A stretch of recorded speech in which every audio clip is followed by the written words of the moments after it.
안녕하십니까. 3월 20일 오후 김경국TV 시작하겠습니다.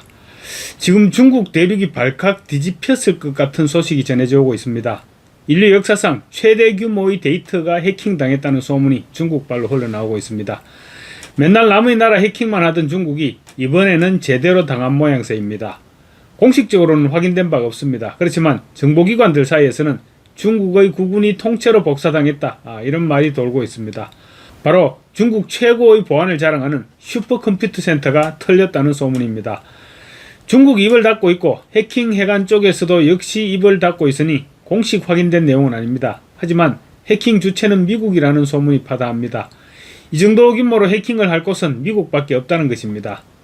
유출된 데이터 양이 얼마인지 아십니까? 무려 10페타바이트라고 합니다. 단위조차 생소합니다. 쉽게 설명해 드리겠습니다. 우리가 사용하는 256GB 스마트폰 4만 대 분량입니다. 고화질 사진으로 치면 20억 장, 초고화질 영화 10만 편입니다. 1TB 하드디스크 1만 개 분량이 증발했다는 것입니다. 이건 단순히 자료를 조금 훔쳐간 수준이 아니라 중국이라는 국가의 두뇌를 통째로 드러낸 사건이라고 할 수 있습니다. 전문가들은 입을 모읍니다. 외부 해킹만으로는 절대 불가능한 규모다. 10페타바이트를 전송하려면 초고속 전용선으로도 몇 달이 걸린다. 그런데 중국 보안당국이 이걸 몰랐다? 이건 내부 조력자가 서버 문을 열어뒀거나 아니면 중국의 보안망 자체가 이미 종이호랑이였다는 증거입니다. 미국 의회 도서관 전체 자료의 500배 달하는 양이라고 합니다.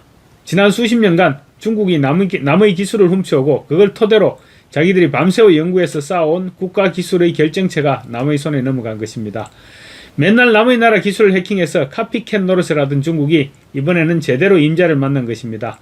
뛰는 놈 위에 나는 놈 있다는 말이 이보다 더 정확할 수 있을까요? 가장 끔찍한 대목은 유출된 내용입니다.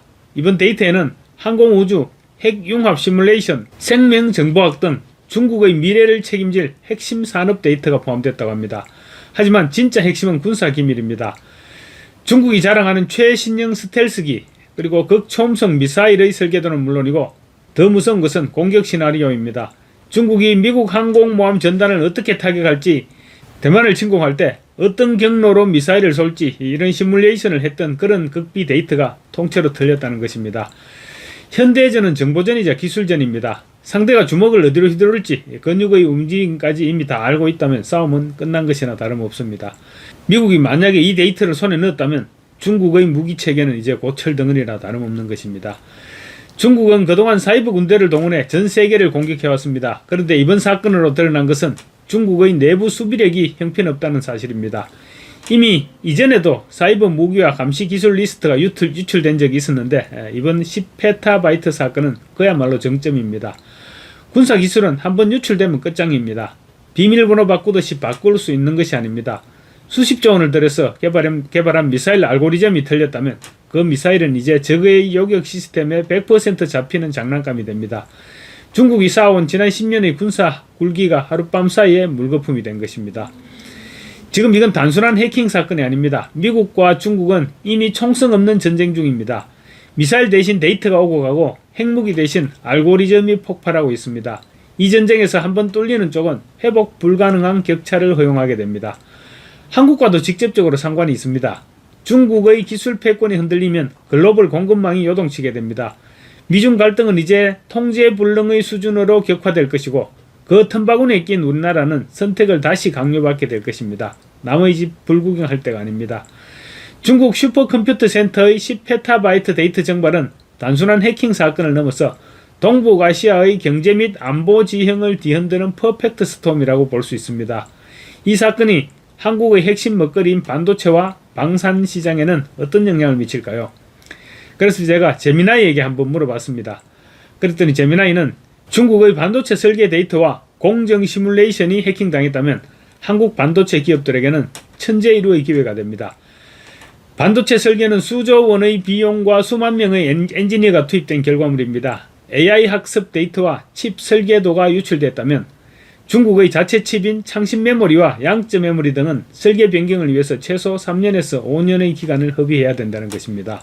그리고 삼성전자와 SK하이닉스가 초격차를 유지하는 데 가장 큰 위협은 중국의 추격이었습니다. 이번 유출이 사실이라면 중국의 연구 역량이 마비되고 한국 기업들은 차세대 HBM이나 2나노 공정에서 중국이 감히 따라올 수 없는 거리를 벌릴 시간을 벌게 됩니다. 미국이 탈취된 데이터를 근거로 중국 반도체의 보안 취약성을 전 세계에 공포할 경우 글로벌 IT 기업들의 차이나 엑소더스는 더욱 빨라질 것이고 그 빈자리는 고스란히 한국 반도체가 차지하게 됩니다.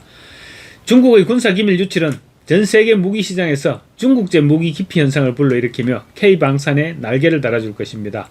그게 아니더라도 이번 미국 이스라엘과 이란 전쟁에서 이란에 설치했던 중국산 레이더에 구멍이 뻥뻥 뚫렸습니다.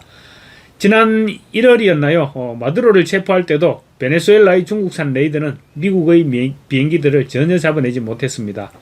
반면 한국의 천궁2는 이번 이란 전쟁에서 100%에 가까운 명중률을 자랑하면서 그야말로 펄펄 날았다고 할 수 있습니다.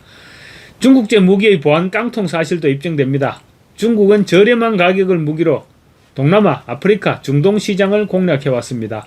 하지만 설계도와 공격 시뮬레이션이 틀린 무기들을 누가 사겠습니까? 적군이 이미 내 무기의 약점을 다 알고 있다는 사실은 중국제 무기를 고철로 만들어버릴 것입니다. 폴란드와 호주, 중동 등에서 승승장구 중인 K9 자주포, FA-50, 천궁2 등은 이제 성능과 가격뿐만 아니라 보안성 측면에서 중국제와 비교할 수 없는 우위에 올라서는 것입니다. 이번 이란전을 통해 K방산은 이미 위력을 발휘하고 있습니다. 중국제 무기를 고민하던 국가들이 대거 한국으로 발길을 돌릴 가능성이 매우 높다고 볼 수 있습니다. 이번 해킹 사건은 한국 방산업계에도 강력한 경고가 됩니다. 우리도 틀리면 끝장이라는 위기감 속에 국내 방산 보안 시스템에 대한 대규모 투자가 이뤄질 것이고 이는 보안이 확실한 K방산이라는 새로운 브랜드 가치를 창출하게 될 것입니다. 해킹 사건이 사실이라면 이번 사건은 한국에 단기적으로 엄청난 경제적 기회를 주지만 중장기적으로는 안보적 리스크도 안겨주게 됩니다.